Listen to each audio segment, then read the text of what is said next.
ये मेरे पास अल्लामा मीर हमज़ा क़ादी साहब बैठी हैं। इन्होंने मुझे कहा कि कुछ लोग मेरे वहाँ के मुतल्लिक या दीगर के मुतल्लिक कुछ कहते हैं कुछ। मैंने कहा वो किबला डॉक्टर साहब के मुतल्लिक कहते हैं, हम क्या हैं?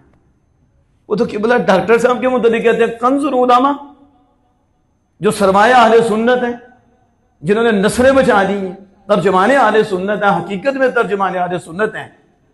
और शियों के घर में सफ़े मातम बिछाने वाले आप ही हैं, और शियों को नंगा करने वाले भी आप हैं, और सहाबा और अहले बैत अतहार की इज्जत पे पहरा देने वाले आप हैं, और पहरेदार बनाने वाले भी आप हैं।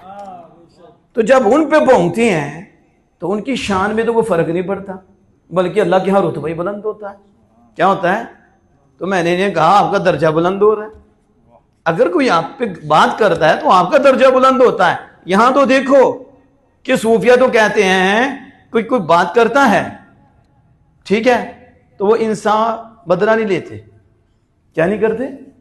ना इंसाफ मांगती हैं, रब पे छोड़ देती हैं, हमने रब को राजी करना है, हमने तो कहते हैं ये है जुआ मर्दी।